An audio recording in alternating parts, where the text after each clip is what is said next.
Hi, good afternoon, fellow Liberians. Hi, everyone out there. It's a pleasure being on your Facebook page this minute. It's a pleasure being on your Facebook page this minute, on your YouTube video, on your Facebook video, LinkedIn video, YouTube video, wherever you're looking at this broadcast, this live broadcast from. I want to say it's a pleasure being on your screen this hour. And again, this is the melting pot, right? So, Liberians all across the world, we've decided that, listen, our country is important. We have to remain engaged in what's happening back in our home country, Liberia. So, this is my lunch break. I'm taking this part of my lunch break out so I can address a couple of things pertaining to my own country, Liberia, new development, new things that are popping up.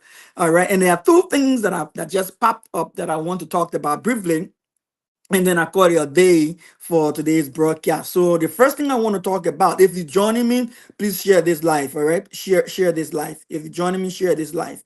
So the two things I want to quickly talk about on this live will be one, the issue that has to do with the executive order 145 that President Boyka just released last night.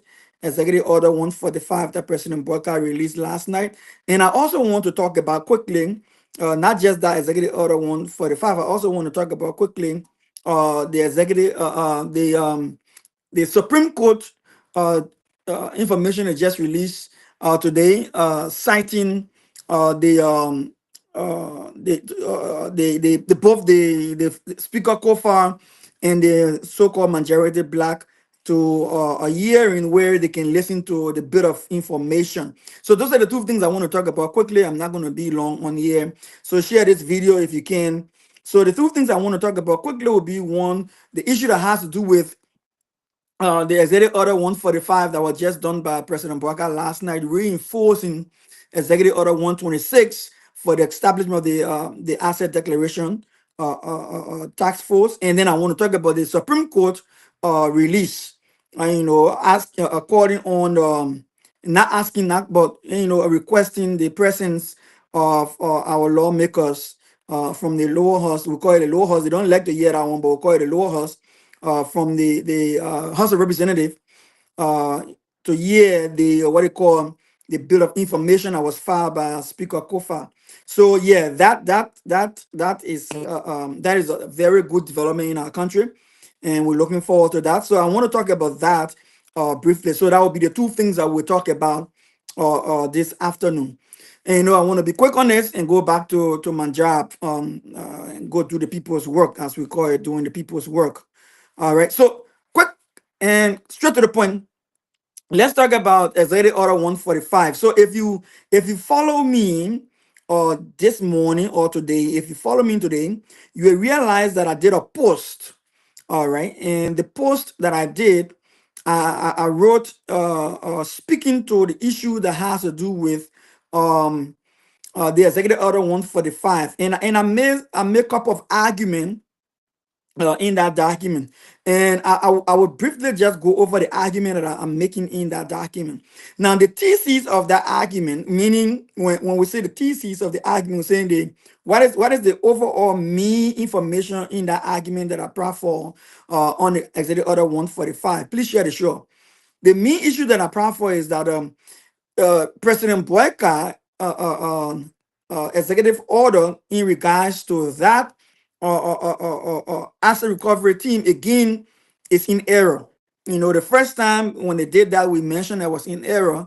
Some people argue with us bitterly. They argue with us bitterly, and the argument was no, the president is not in error, and that's why we said he was in error to begin with. The first time we said he was in error was because the asset recovery team should be a technical body, and as such, as a technical body, one of the things you want to be careful about is to ensure that as a technical body, you want to have the right people in the right position.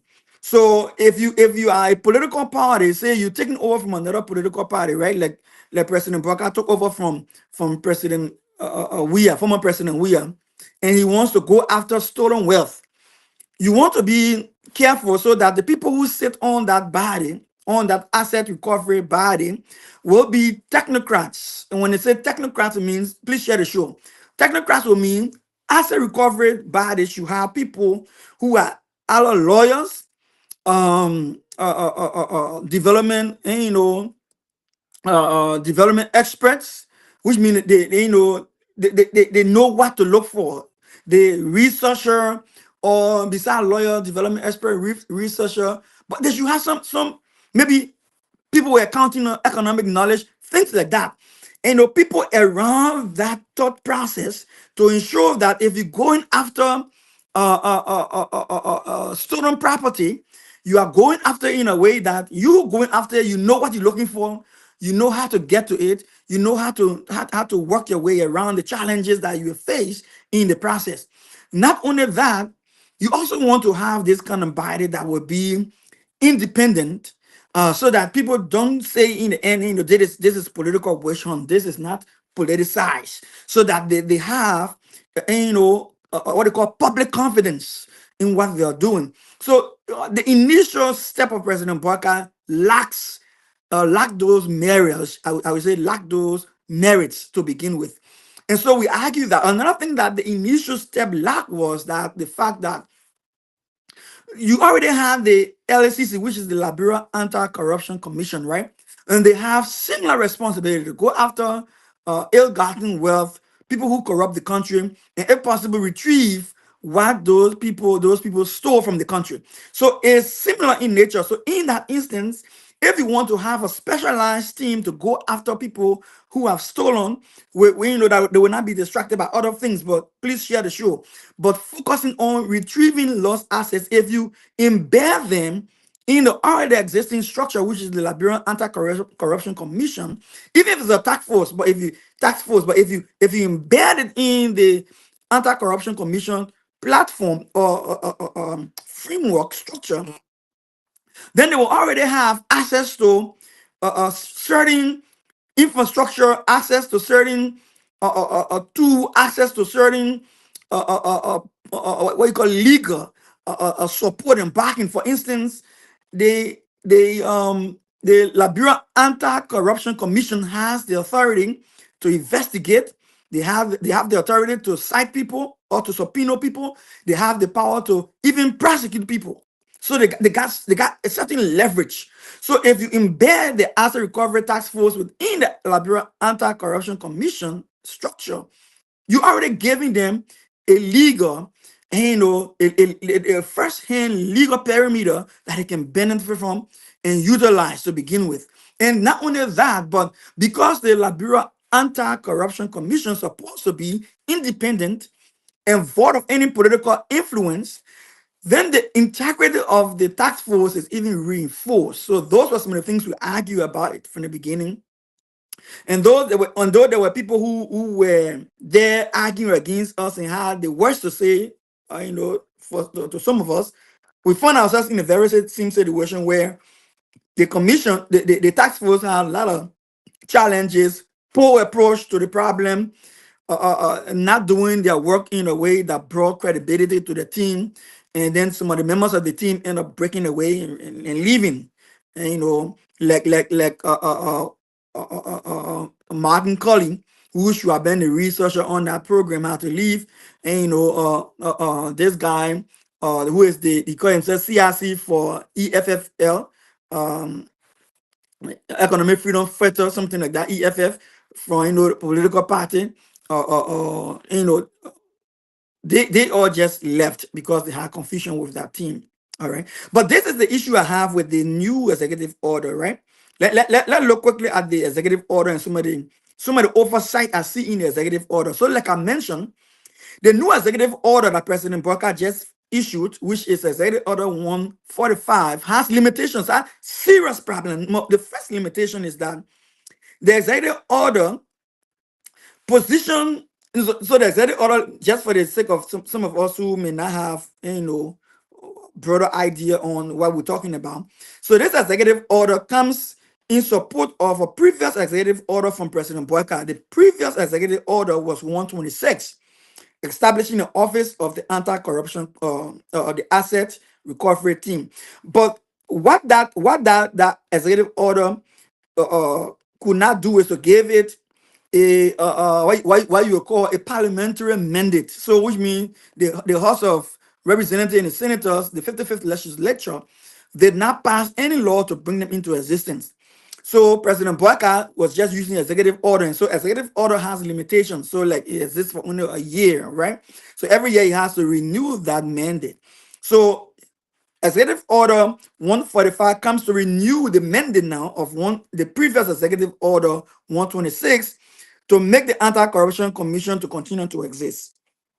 But the problem here now is what is wrong with this new executive order.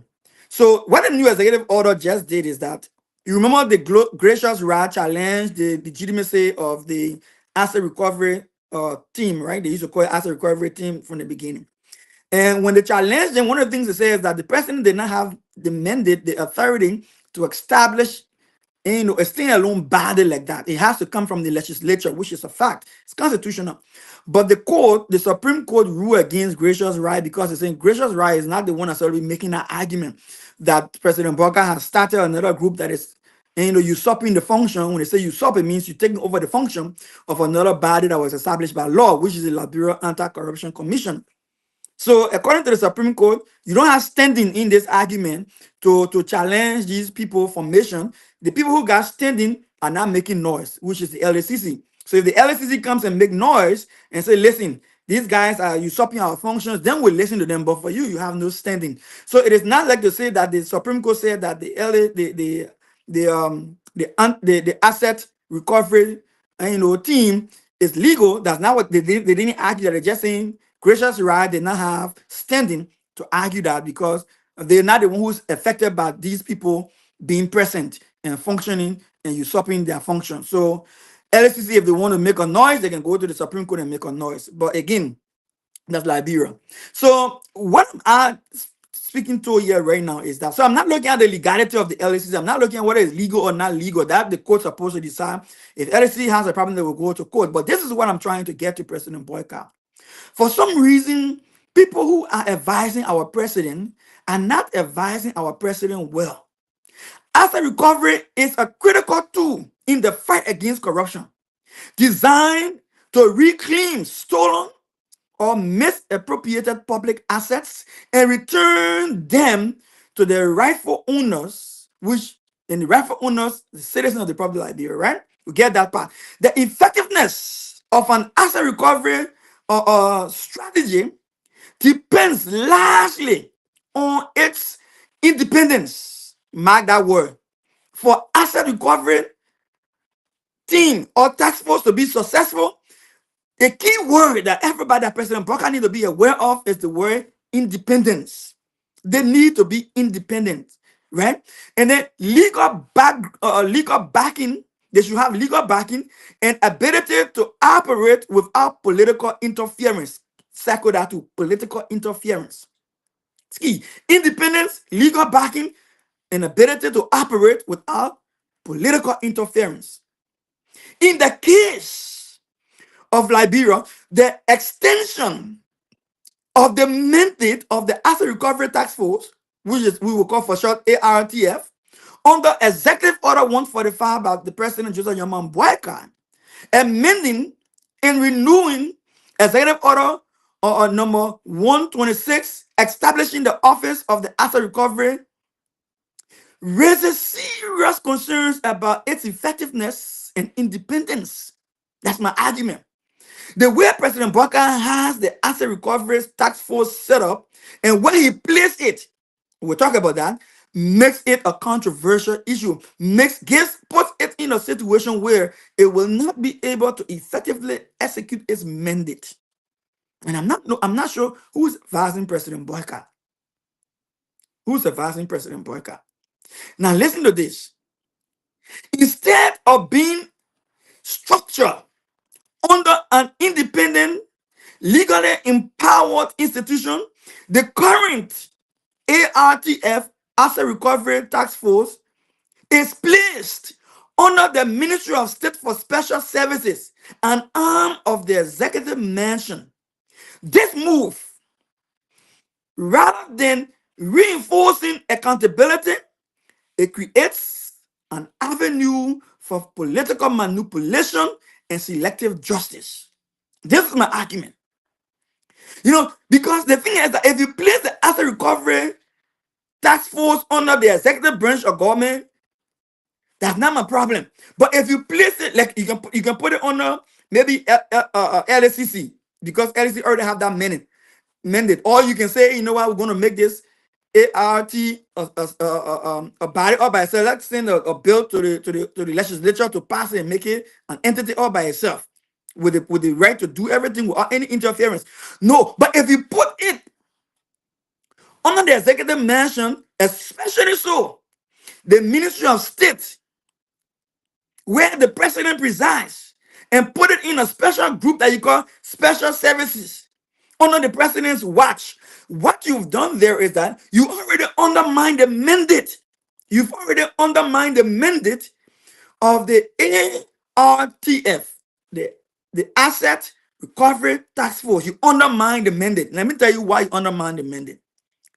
When you read the executive order, President Boyka is saying, per virtue of his advisement, legal people, whoever they are, Puju Ben Keita, legal advisor, writes in the executive order and says the president is interested in recovering stolen assets from past administration and current administration. So if President Boyka is interested in recovering stolen assets from past administration and even current government officials, including himself, then he cannot put that asset recovery, he cannot put that asset recovery task force under him, President Boyka, under his office, President Boyka's office. And the reason for that is that by doing that, you expose the task force to political influence. And because you expose to the political influence, you create the doubt in the minds of Liberian people that it is politically motivated. Right? Now, you see, somebody was saying, listen, Dr. Pearson, why are you making this argument? Why are you making this argument? The president has strong desire to implement this thing. Yeah, but listen, governance is a science. And not only that governance is a science, doing government is a science. And not only that doing government is a science, political science is a science as well, right? So let's say that people go to school to learn these things. That's why even though the president may not have a degree in political science, he may not have a degree in law, he may not have a degree in social development policy, international development policy, international laws, and other kind of things, international development studies and things, but he is able to employ people, appoint people around him with those expertise who are able to do research, who are able to study the dynamics of the things the president wants to do, and then help the president make the right decision. So the president will have the political will to do something, but then he will have to pass it on to advisors to advise him, Mr. President, you want to do this thing, but based on standing best practices, based on academic research, these based on experience of similar things being done in other countries around us, successes, challenges, failures, and stuff like that. This is why we advise you to go this direction. So to see somebody advising President Boyka to want to have an asset recovery team or asset recovery task force, as he calls it, and still have it under him, the executive, that can be politically influenced and undermine the integrity of that institution, is not healthy for the country. That's bad advice. Let me give you an example. In Kenya, the Ethics and Anti-Corruption Commission, EACC, has faced similar struggles. Despite recovering significant assets, the agency has frequently been undermined by political interference. The high-profile case with high-profile cases often going unprosecuted. In South Africa, for example, the Zondo Commission exposes massive corruption under former President Jacob Zuma. Yet, enforcement of recommendations has been sluggish due to political maneuvering. I'm reading from an article that I just published. So they are standing examples. They are standing, even with our current asset recovery, to just try to touch Gracious Ra. Ain't seen it running to the court.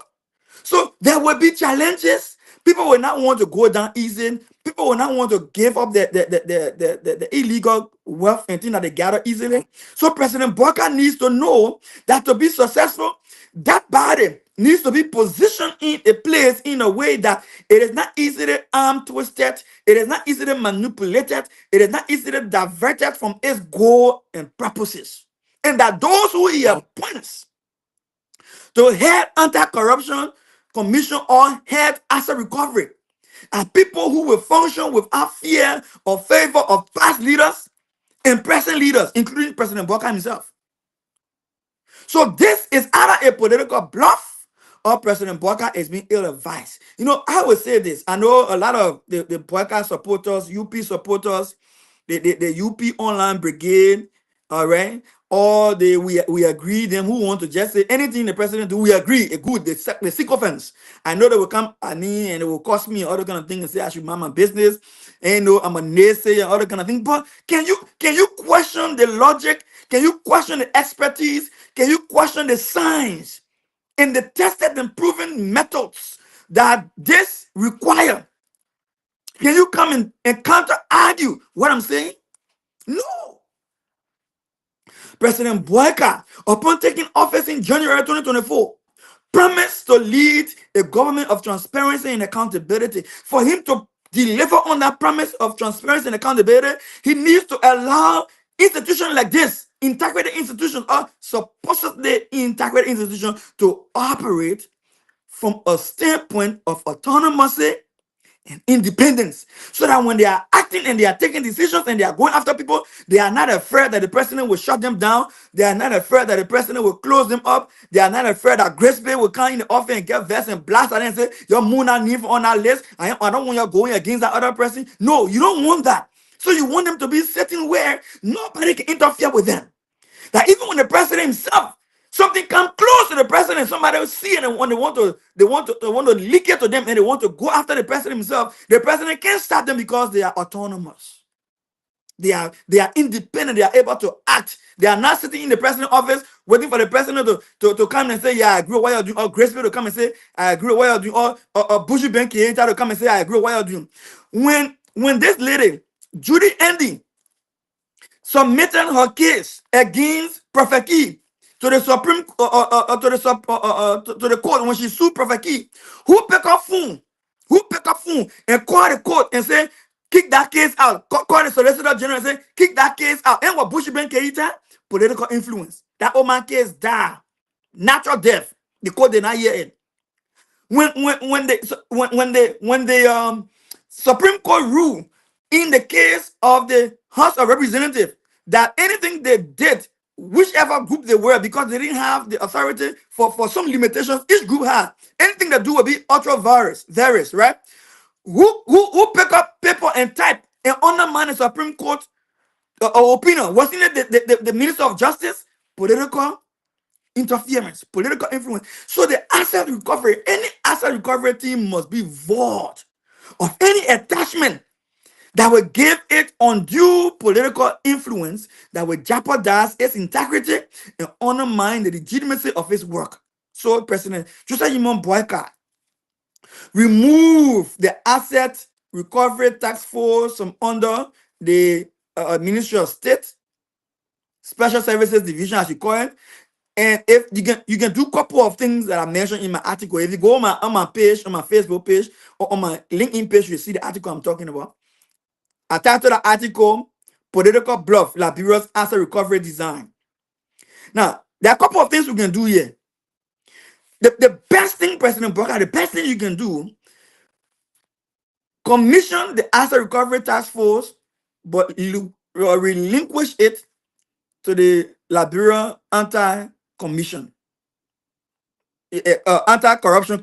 Relinquish it to the Liberia Anti-Corruption Commission. When I say relinquish, give it totally to the LSCC and let them function under the mandate of the LSCC and let them function in a way that the LSCC has the direct supervision over them and coordinate their activity, even though they will be sitting on their specializing asset to recovery and you supporting them, the government supporting them, like you said, but let them be independent so that in case they want to come after any of the officials, even after you or Bushman Keita or Grace Bay or anyone in the current hierarchy, they cannot be hindered from doing the work. Because that law, the act that created the LSCC, provides the LSCC to function without any influence, any political influence over their function. I see that we have already undermined the tenure law already. All right, but those are things you can challenge in court.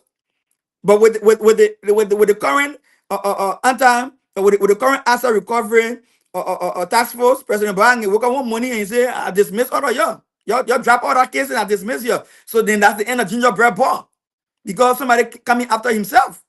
But if they are neutral under their own mandate by law, created by law or under the LSCC, they can resist even the president's pushback, right? And now listen, if Bushman Keita and anybody else want to argue with me, go and study anti-corruption, and or not anti-corruption, but go and study asset recovery framework across Africa and the world and see what I'm talking about. Look at South Africa as a case study as well. Look at Nigeria as a case study as well. Look at Kenya as a case study. Look at Ghana as a case study. So the next thing we could do, if we don't want to say, okay, so we don't want to put it on the LSCC, then we need to go now into the process where we go directly to the legislature and pass it into law and make them an autonomous body that cannot be influenced, not even by the presidency. That they get the free hand to do the work, to prosecute cases and to do everything. But this is the caveat to that. That would be duplication of function. And because in Liberia we want to save money, we want to save time, spending Liberian people money on doing the same work, we just say, listen, instead of spending money, just put it right under LACC. But if you wanted to stay alone like you wanted to do right now, it cannot be under the president's Ministry of State. No, it cannot be. It shouldn't be.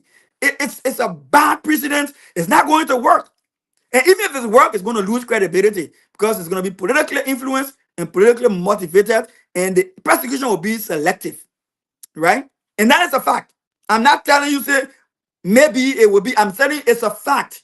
Bushman Keita will go in that office and tell the asset recovery director and say, remove that name from the list. Go after the other person here. They attack the one here. They see when you pick up phone and call the Solicitor General, drop Judy any case. They see when the Justice Minister took paper and writes and interpret the Supreme Court opinion that misled the senators, that misled President Boyka. I will not call it misled President Boyka. President Boyka here inside that one. I'll leave it Jeddah. I don't want the fourth. So the third thing we can do, if we don't want it to be under the LSCC President Boyka, then let it stand alone. Now, if you don't want it to stay alone, I don't know what else you probably want to do. Or I don't know. I think those are the two best options I can give right now. Those are the two best options I can give right now. Have it under the LSCC or let it stay alone. Those are the best two options right now. All right. And I want to close by saying this on this topic. I want to close by saying this on the topic. Listen, when we are talking like what we're talking, when we are engaged in our Liberian politics that we engage in, look, President Boyka and those around the president, and we agree them and the online brigade, we are not against those things that will make our country better. We are looking at the wasted time, wasted resources, ill-advised attempt, maybe from a good place in the president's heart, but misguided because somebody have some bad intentions to mislead the president and cause damage for the government as it is and as it's trying to function properly. So yes, that's my conclusion there. I want to close on this. President Boyka, if you want to do an effective asset recovery, it should stay alone by law with the mandate to do its function by itself without any interference politically or non-politically, whatever means. It should have its independence. If not, put it under the LSCC's mandate and let the LSCC cover it to give it that protection. Second thing, let's go to the let's go to the Supreme Court rate informing the majority black, the purported, as it is in the rate, the purported, that word purported means you presuming to be what you're not, and you know, you claiming to be what you're not. You falsifying the rule, all right? We all know this, so I'm not going to go all the way over that. So the House of Representatives, 43 members of the House of Representatives, all right, in the Liberian House of Representatives, the 55th National Legislature, are not satisfied with their current Speaker, J. Fonati Kofa. They want him removed. But the Constitution provides that to remove the mayor, you need 2/3 majority of your total number, or you will have to, go and find it. It's as simple as that. Another way the man could move is that maybe the man get uncomfortable being speaker and then he resigns, right? So there are two ways that can happen. So if the man refuses to resign for any reason, whether about bribery or about political pressure, he's not on the obligation to resign. But if you want to remove him, then you have to fall within the light of the law. So then they say, okay, this is political. So we take the political means. I don't subscribe to that logic that politics should be divorced of the law. Politics cannot operate outside of the law. And we've made that argument over and over. Politics cannot operate outside of the law. And let me give you an example. For each of the lawmakers in the House of Representatives, they all had to follow the legal means to become a representative. They had to, one, be an elected candidate to run for elections. They had to also be individuals who are registered on the National Elections Commission to run for office. That's the law. They had to be voted for. That's the law. And not only that, when they are even voted into office as representative or senator or president, whatever, you got to go to the Elections Commission. They have to certificate you. That's the law. Not only that, when they certificate you, when you go to your place of assignment, which is the legislature, to take office, your colleague there have to swear you in. It's a law. When you take away all the legality out of it, that politics does not exist. If you take away all the legality out of it like that, the politics itself does not exist, because the politics must exist within the confines of the law. And the same thing goes for President Joseph Yaman Boyka, right?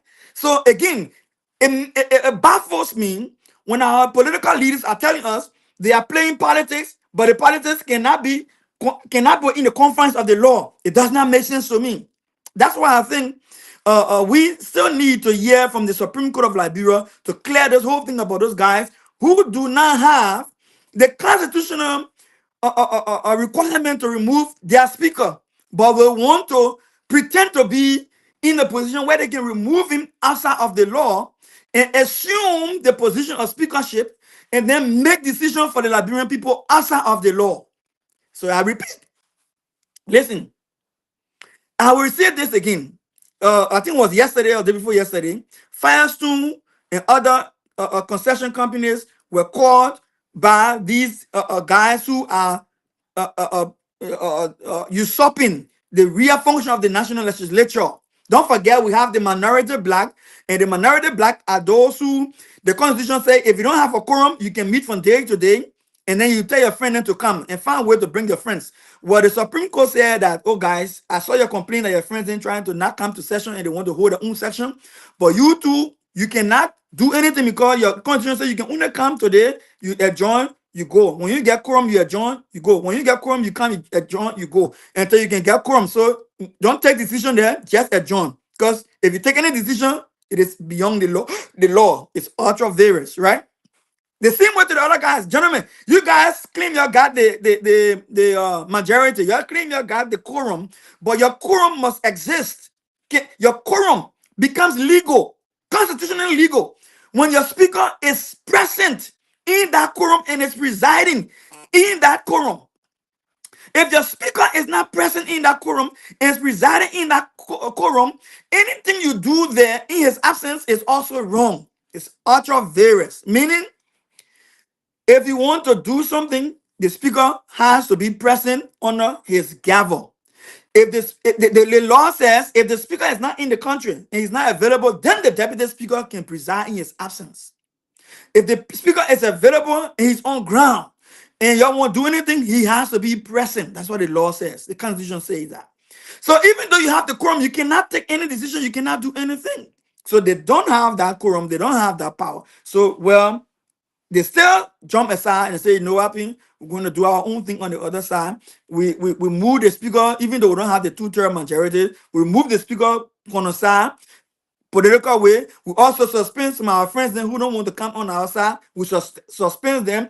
Then President Barker, on the other hand, who's supposed to be the defender of our country as the chief executive, connive with these guys, and now he gave them the entire budget, access to the legislative budget. He gave them access to his ministers and to go and sit under them, all the kind of things. In other words, he gave them access to this national security to go and protect them to do what they're doing illegally. In other words, he tied the hands of the actual lawmakers, which is the minority who's supposed to be meeting day to day and provided for by the Constitution. He tied their hands, he blacked them away, he got them flocked out of the building, and he put people behind the door to pass budget. And now the argument is that, oh, if since you're eating you're eating the budget, the illegal budget, you're getting paid for an illegal budget, then everybody should shut them off. Let's do the illegal thing together. It doesn't work like that. The country pay the lawmakers. In our country, in Liberia, when the budget is not passed, the government will not cease to function. There are provisions where the country can keep spending until the budget is finally passed. If you remember 2024, we did not even have a national budget until way in March. And then when the budget even came, before it could even pass, or almost in June, going almost to the end of the second quarter before they could even get the budget to pass. Even when the budget was passed, I came back in for a recast. And all so budget being in process does not mean that the country will Liberian the country will not burn. No, country will go. So for the judges and the lawmakers who are not in line with Richard Representative Richard Coon, illegal black, it does not mean to say they cannot get the salary. The judge. It is the Liberian people that pay all of them. It is not individuals that paying people. We need to get that straight. It is not individual. It's the Liberian people that we are the one paying the lawmakers. It's not a bunch of lawmakers and not paying people. No, the Liberian people taxpayer money, our monies that we pay, paying public officials, right? So, but that's not the argument. So let's go now. So the Supreme Court now has said, all right, so everything you guys have to do is ultra variance, and these guys now go and sit down and still disrespecting the Supreme Court because of Oswald Tuer, Justice Minister Oswald Tuer, misleading interpretation to the Liberian people and saying the court sided with the illegal group, right? So because of what President Barker wants, it's in President Barker's favor politically to run the House and run the Senate and run the executive mansion and arm towards the judicial branch of government, the judges. It's an advantage so he can do anything he wants to do, get anything done he wants to get done. But is it good for Liberia? It's not always good for Liberia. Is it politically possible for that to happen? Yes, it's politically possible for that to happen. It's possible you can go to elections and ruling party can win the seat in the House of Representatives and win the seat in the Senate so that they can become speaker and become Senate pro tempore and president of the Senate at the same time. It can happen. But the way they want it to happen now is illegal. That's what we're saying. But here's the point, right?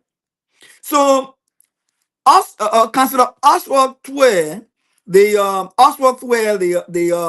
Justice Minister misinformed the Liberian people about what the Supreme Court has said in their opinion, that anything the other group go and do outside of this X, Y, and Z is illegal. Anything the other group go and do outside of X, Y, and Z is illegal.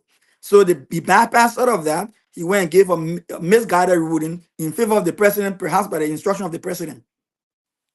The senators who supposed to be, in other words, not influenced by the executive branch of government, allow themselves to be influenced by the executive branch of government because they are all pro-regime, right? And now they say, okay, because of what Oswald Tuer said, the Justice Minister, we ourselves will side with the so-called majority. But this is what that did. It puts the Supreme Court into jeopardy. It brings the Supreme Court repetition into question. It brings the Supreme Court integrity into question. It undermines the integrity of the justices of the Supreme Court. So the justices of the Supreme Court, understanding what is going on, refused to sit in January under President Boyka when he went to give his annual message with President not President but Representative Kuhn presiding as the speaker, and he's not supposed to be presiding as a speaker. So the justices decided to stay away. That says something. It said that, listen, something is not right here, and something is still wrong here. That reinforces the American embassy's communication when the Capitol building fire happened. They said, even though Kuhn was still sitting as speaker, they said in the communication, we condemn the fire incident at the Capitol building. We pray, we look forward to see investigations, to solve this problem. But while we're talking all of this thing here, fix your speaker issue, because in their mind it's still not fixed. So I mentioned earlier, but I didn't conclude on it. You remember that couple of institutions were called, companies were called, concession companies were called by the current illegal group calling themselves lawmakers to hear from Firestone, BM Mountain, and others to have a public hearing with them. Firestone did not turn up. Up to now, people still trying to wonder and figure out why did Firestone not turn out. Even though China Young turned out, even though Bear Mountain turned out, Firestone did not turn out. Don't forget, Firestone is an American-based company by its origin and its influence. Two key words: by influence and by origin. And it's an American-based company, right? Some people argue Firestone was sold, to a non-American company. I'm not going into all of that detail. I'm just saying Firestone is an American influence company. Firestone did not show up. Says a lot. I'm not going to go there in detail, but I just bring it in passing. It's a lot, but that push further down. So not only that the justices did not go to the annual message, but Justice Boise came up and said, "Listen, we did a ruling, and our ruling was clear. If this group did this, it's ultra various. If the other group did this, it's ultra various." Key point that he said in that statement, he said, "I don't know who advised them to do otherwise." In other words, he's ignoring whatever Oswald Tweed did. He playing like, I don't know what they were depending on the win. Did something other way, and I think they're doing the right thing. That's what he said.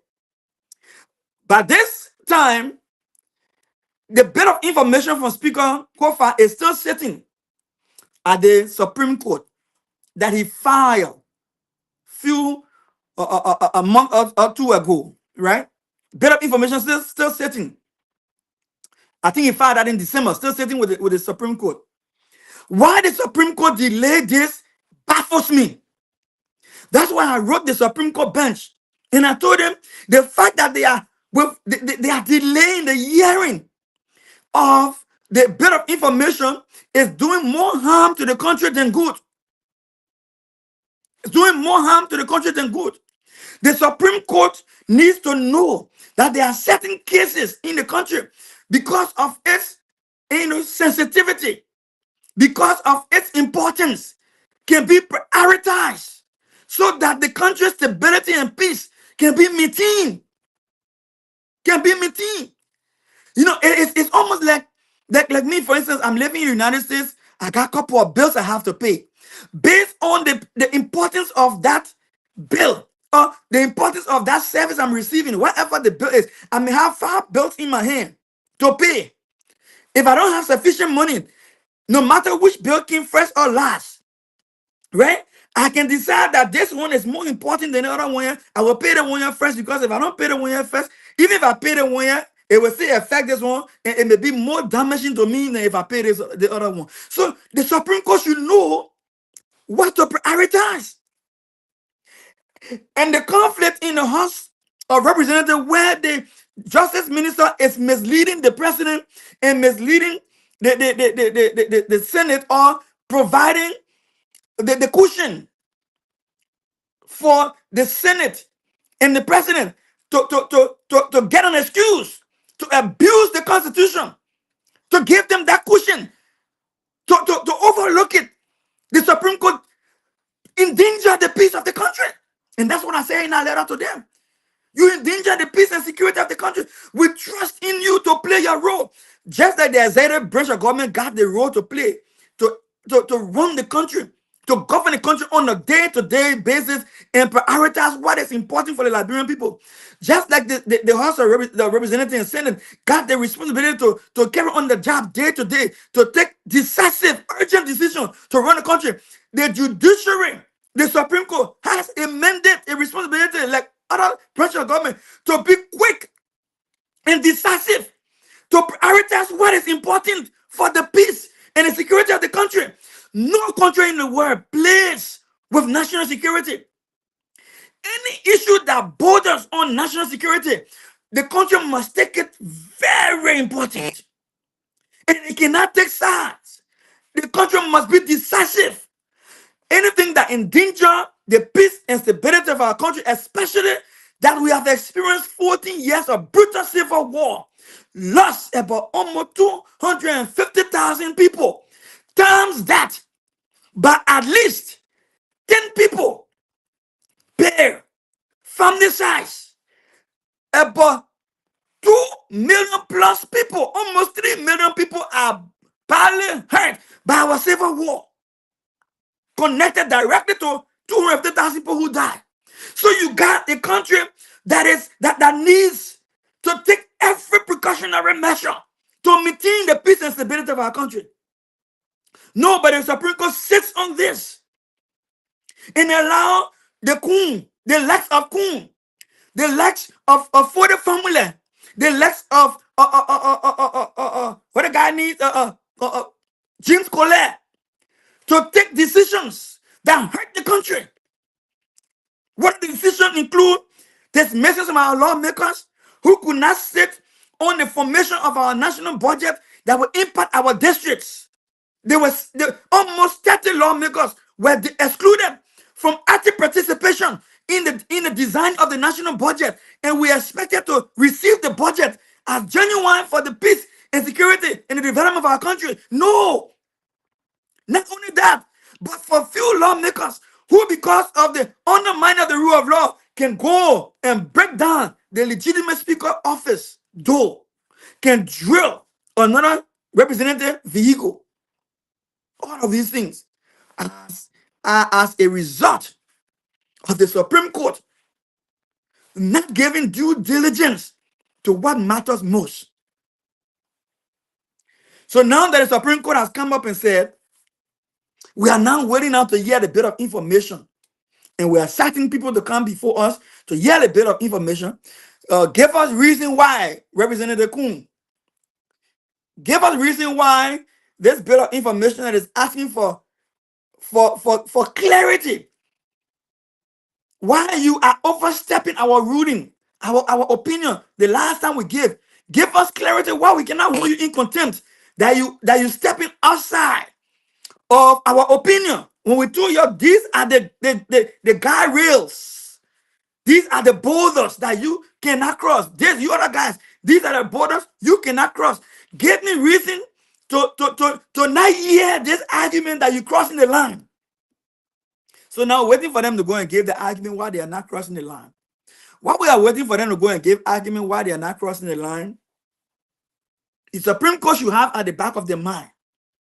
The Supreme Court justices you have at the back of their mind that if they are not careful, the justices, and they allow themselves to succumb to the pressure from the executive branch of government, or to become a partisan or a regime Supreme Court, couple of things can happen. One, we'll continue to see lawmakers who feel because they can disrespect the Supreme Court and get away with it, will stand up in their session or stand up outside and call Supreme Court justices drunkards, talking liquor talk, For my international friends who don't understand in Liberia, when we say drunken or talking liquor talk, they're trying to say, a representative said that one of our justices of the associate justices spoke and said that they did not go to the President Joseph Newman Boyka of Liberia. We call it sometimes State of the Nation's address or annual message, because they felt that their opinion on the current illegal speaker who tried to remove the legitimate speaker and usurp his position, they couldn't go to that section of the president's annual address because they felt they would have legitimized his illegal practice that is already in court in question. A lawmaker comes up and said, what the associate justice said, he said it because he has come from drinking alcohol. So wherever he sat to say that, it was an alcohol booth. It was a liquor booth. It was a liquor store. We're saying in America here. But this is the thing. He was emboldened to say that because he feels he can do anything and get away with it. He can insult a certain justice, a certain Supreme Court justice, and get away with it because he has the backing of the president of the Republic of Liberia. That in case he even insults a sitting justice of the Supreme Court, he will be protected by the security apparatus. And even if the Supreme Court sends the Brigadier General, who is the Sergeant at Arms, or who is the sheriff, however you want to describe them, from the Supreme Court to go and get him to answer for that, he is above the law. And I say this to say, no man is above the law. And I will say that to my Supreme Court justices. You are appointed by the president, but upon taking your oath is to the people of Liberia by virtue of your commitment to defend the Constitution of the Republic of Liberia. And the Constitution of the Republic of Liberia protects you to be independent, void of any political influence, void of any interference of your function from any of the other two branches of government. Their role as legislators is to make the law, not to interpret the law. Neither are they to enforce the law. They are to make the law. The role of the president and the executive branch of government is to enforce the law that is made by the legislators, representatives, or senators.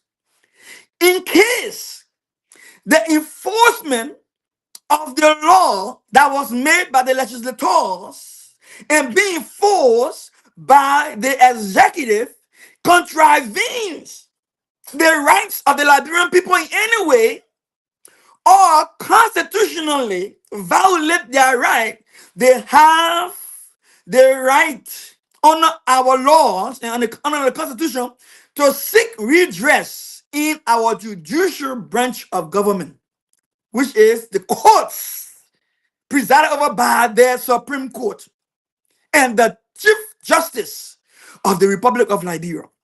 That's what your oath prepares you to do, to defend the sanctity of the law.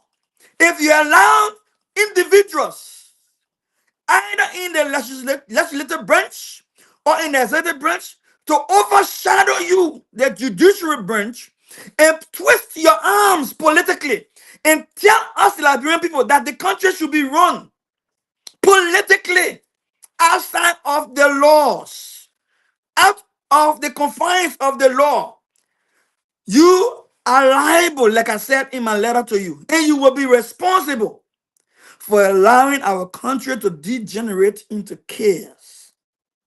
Injustices, not only will you have done that to Speaker Kofa, not only will you have done that to our representatives who are being disenfranchised even though we've elected them to go and serve us as a people, for the good of individuals, few handful of people who feel they are privileged over the rest of the country, you would have plunged our country into chaos.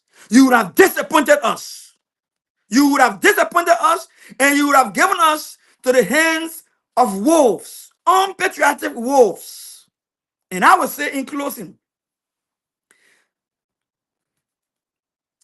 listen, the Liberian people, Article 1 of our Liberian Constitution says the power of our nation is inherent in the people. We created the government by our votes, and they should work to our will and our pleasure. And we feel that by giving our leaders our votes to go and represent us and to lead us, in no way gave them the right to disrespect the very laws that gave us the power to make them leaders, and the very laws that they will come to office and swear to protect. No, it's unacceptable. And I pray that we as Liberians will come to reason and will realize that this thing, where individuals, group of individuals can think they can violate our country's laws and get away with it, will find out and wake up to the reality, and the hard reality, that is undemocratic. It is not patriotic. It is not law for country. It is wrong, and it cannot stand.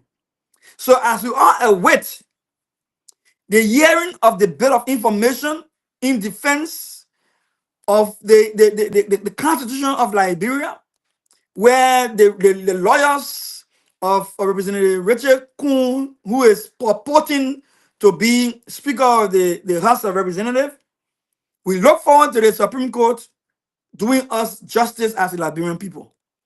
And we feel the justice is this: interpret the law.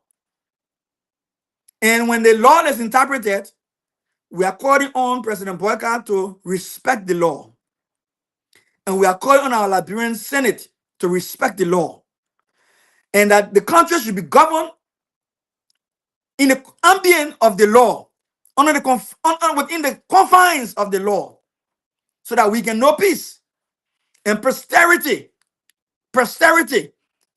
after us can inherit from us a culture of the rule of law.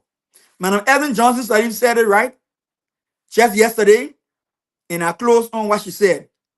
We are disappointed in what is happening in the executive branch. We are disappointed in what is happening in the legislative branch, and we are disappointed in what is happening in the judicial branch. Collectively, we want a well-functioning government. We do not want a government that is paralyzed and that will make us ashamed in the international community, that will undermine the very constitution that's supposed to give us some sanctity and some governance that is in best practice across the world. God bless you. Have a wonderful time. In summary, President Boyka, Asset Recovery Task Force should operate independent of the Ministry of State and should function as an independent body without any political influence. For that to happen, where you got it right now is not the right place. Please, President Boyka, undo what you've just done and graft the the Asset Recovery Task Force into the LSCC and let it be autonomous, functioning under the LSCC without any executive influence, or do a bill, send it to the House of Representatives or and legislature rather, and let it get passed into law and let it be a functioning body, autonomous all by itself, can chase anyone past or present, including you, without any interference. Lastly, Supreme Court, we look into you. Thank you that you finally brought up that document, the bit of information, and we've been pushing for it. We are happy that you brought it up, and we look forward to a ruling and to the hearing and to a ruling on that case. And I will say this in closing, President Boyka, if the Supreme Court rule that Oxford 12 misled you, dismiss him. It will be the right thing to do for your own government to have a face out there and can and continue to function within what you said. Transparency and accountability. Both of these things must fall